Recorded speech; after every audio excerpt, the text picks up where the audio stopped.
So you have Jordan Poole coming back tomorrow. What do you, how closely have you been watching sort of his time in Washington, and what do you think about the way that he left, and have you thought about that?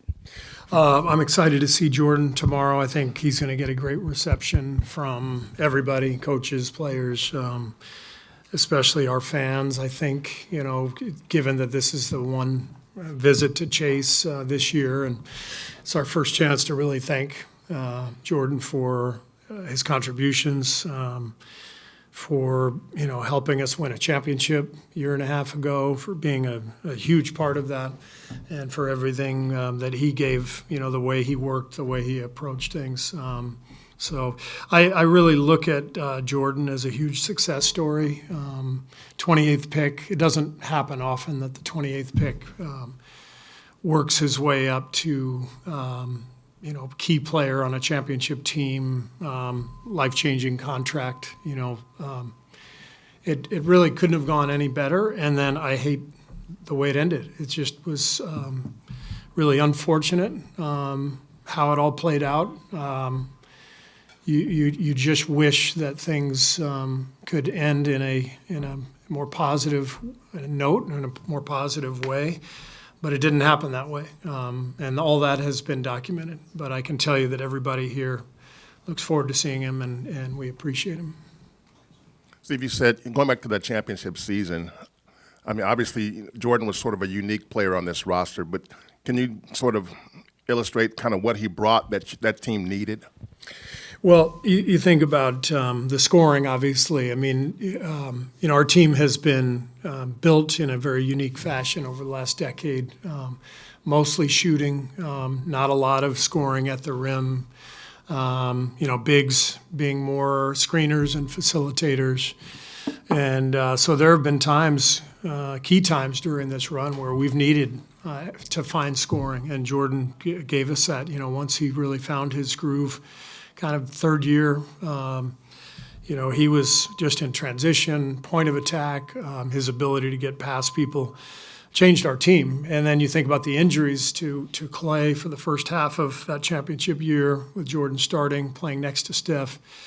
Steph being out late in the season into the playoffs, Jordan able to step in and fill his shoes as the point guard. So, it's just you can't minimize his contributions, playing either spot, giving us scoring, and then that playoff run, he was lighting it up over and over again. And so we don't win that championship without him. And I think everybody here recognizes that. Our fans recognize that. So Jordan's going to get a massive ovation tomorrow, and he deserves it.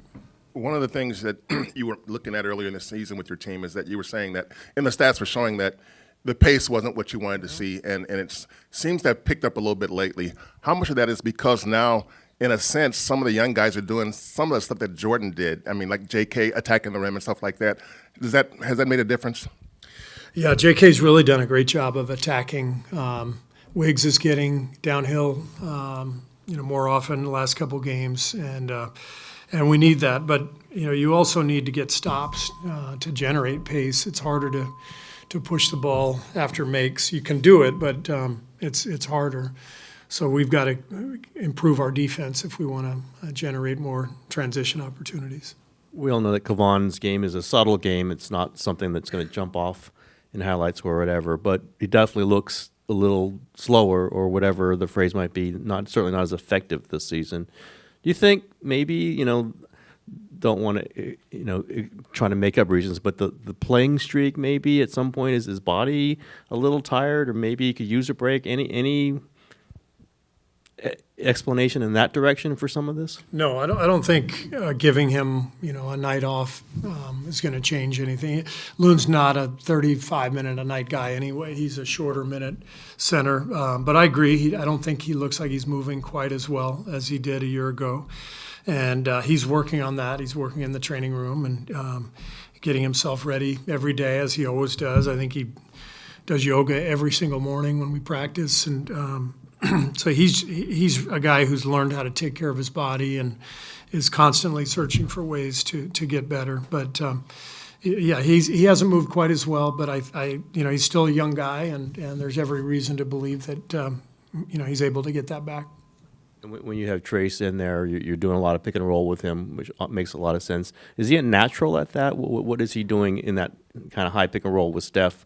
Is it some of the things that Draymond does, or is it different than that? It's different from Draymond because he's really more of a threat to dive and finish at the rim rather than play out of the pocket in a short roll. So where Trace is really good is setting screens, flipping the screen. That's something that you see Draymond and Looney do a lot. Like they'll come up and the defense is on one side of the screen, and then they'll immediately flip it. And then, Steph or Chris is going the other way, and the defense is out of position. Those flip screens are really hard to guard, and Trace is good with that. But 4 years of college, 125 games, the last couple of years with Mike Woodson, who coached in the NBA for a long time. I mean, it all makes sense. I mean, he's got a ton of experience. He's got more experience than our other young guys. And so all that game experience and practice time in college, it's all paid off, and it's made him a player who's ready to go right away. You'd said maybe, 10 days, 2 weeks ago, that you and your staff often have talked about ways to get Trace involved in the game and put him out there. What triggered the decision that, okay, it's time? Being 10-14. What were the things you saw that told you that he could do that though? Yeah. And get there? The stuff you've seen the last 2 days, we saw it in preseason. We've seen it when he's put him out there. The ability to finish, to block shots. I mean, he plays above the rim, and that's different from our other guys. Loon, Dario, Draymond. They're all really good players, in their own rights, but they're different. And so what Trace is giving us is just a different look, and it changes the way the defense has to react. When he's diving, the help side has to really pull in, and that opens up a lot for us offensively. I know it appeared for a while that you were a little reluctant maybe to go with three centers. You want, it was mostly Dario and Loon. Are you at a point now where you realize maybe all three of them, can Yeah, I mean, roll? Sometimes if you play three guys, you diminish each guy's rhythm, and none of them end up playing well. And so that was definitely a concern. We played three guys in LA, I believe, or maybe it was Phoenix. I can't remember which one. Last week on the road, we started Trace at the top of the second quarter. I think it was LA. And Dario only played about 5 minutes and never got into a rhythm. And after the game, we just felt like, we were doing a disservice to Dario. So we didn't play Trace in the second half of that game. But we missed him. And so there is a little bit of a dance going on. And it's not just at that position, by the way. I mean, we have 12 or 13 guys who can all stake a claim to be in the rotation, and you can only play 9 or 10. So that's a big challenge for us as a staff this year, and it's a big challenge for the players themselves, because there's always going to be, 3 or 4 guys who get left out of the rotation, and that's difficult. Steve, you mentioned J.K. attacking the rim a lot. Even before this last little stretch, the one thing that's always kind of stood out about him is his dunking. Nothing's soft, nothing's easy. He's always powerful. I'm just curious, is he doing the same things in practice? Because you look at in the games, some of his dunks, you look at your bench, guys are cracking up, smiling just at what he does. Is he doing those same kind of things in practice, and what's the reaction that he draws if he is doing it in practice? Well, first of all, now that the NBA season has started and is in full swing, we hardly ever scrimmage. So, almost everything in practice is, scripted dummy offense, stuff like that, shell defense. So we don't get a lot of scrimmage time, so you don't see some of the, the massive dunks that you see. But he's obviously so powerful and athletic, and that's why we drafted him, because he gives us something that we otherwise don't have, or don't have much of. The fact that he's attacking the rim is crucial, and we want him to do it more, both on and off the ball, because once he gets the ball in there, it's over. You mentioned how when Jordan comes back, you're looking forward to the chance to celebrate him, the Bay Area, for all he's accomplished. Have you been able to talk to him personally since he's been traded? We talked after the trade, since then texted, but it'll be a good chance tomorrow to say hello, and I'm sure it'll be an emotional night. Not only for him, but he's got great friends on this team. He and Wiggs, he and Looney those guys were inseparable, and that's one of the hard things about the NBA. You get to know guys, they become family, and then the business separates teams, separates players, great friends, and then you only see them when you play them. And in this case, that's twice a year. So it'll be good to see Jordan tomorrow.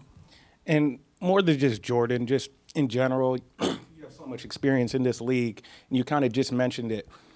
When you see a player who has accomplished a lot for a particular organization get traded or not re-signed, like, how often, I know it's probably a case-by-case basis, but like, how often do you view resentment kind of overtakes some of the good times that the parties had together? I don't think it's resentment. I have a lot of experience in this department. I played for 6 teams. Every time I played, my old team was a big night.